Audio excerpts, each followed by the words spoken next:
Okay, while many of us are just starting to plan our summer getaways, our next guest is already living it. That's right. Our travel expert, Nickell Beach, is joining us live from a cruise in France. This is just incredible. Nickell, tell us about this. This is a brand new ship that you're on, right?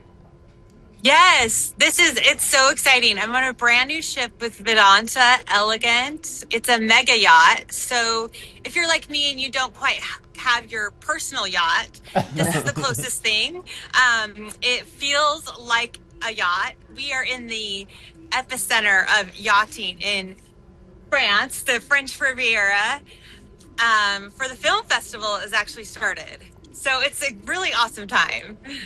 Okay, it's a mega yacht. So how many people are on that ship with you? So it's a great question. It was actually this ship was originally built for 600, and then they redesigned it. So max is 216. So we have so much space that it feels like your own private yacht. So from a cruising standpoint, a lot of cruises, your typical contemporary cruises are thousands. So 216 people on a yacht is very spacious as far as what's available. Yeah, so talk about this type of a cruise versus some of those other more traditional ones where the boats are much bigger.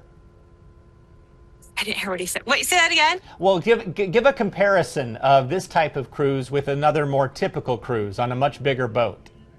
Oh, yeah, that's such a great question. Okay, so everyone thinks, too, in general, just of cruising from 15 years ago, that you're crowded and lots of people and less space. I mean, this is, when you think of yachting, when you think of the movies and having your own space and your own butler and people next to you with whatever you might need, this is that type of experience. I mean, it really is what you would imagine and dream of in going to the French Riviera and being on a yacht. So there's multiple restaurants. They're all 5-star level restaurants. There is one buffet, but it's very, cooked often orders or made to order entrees. So it's not buffet style that you would think of as a cruise. But the awesome part about Vedanta Elegant is they also have entertainment, and the entertainment's really good because sometimes that's something you may not have on a smaller ship, but you have that here. So you have really great entertainment without being on a super large ship that you're used to, the contemporary brands, Royal, Carnival, those type of things. So really just less people, and luxury cruising or luxury travel is just huge. And most people, when they think luxury, what they're looking for is space.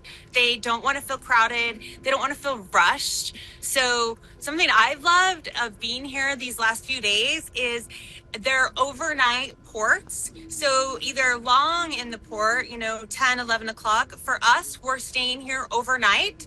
So typically on a cruise, you're kind of rushing. You get up, you're going to do your excursion, and you got to be back at the ship 4, 5 at the latest is usually what I've experienced with contemporary brands. Where with that overnight experience, after I talk with you guys, we're going to go into town, maybe have dinner in town. With the film festival, they're actually doing a show on the beach, which is super fun.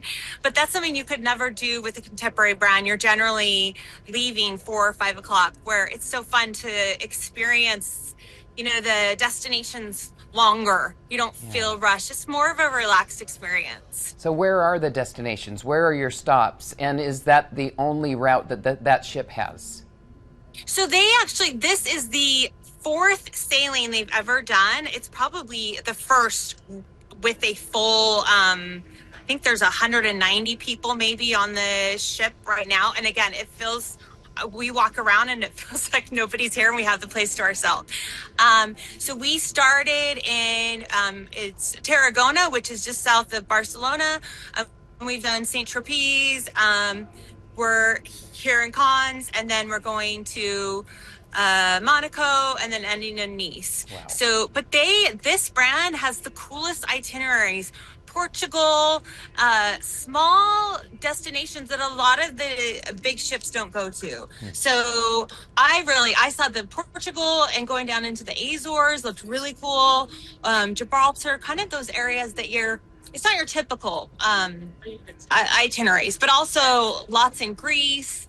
And like I said, just the overnight part is so awesome. And so it's just a different way. It feels like you're on a boutique resort versus a rushed cruise.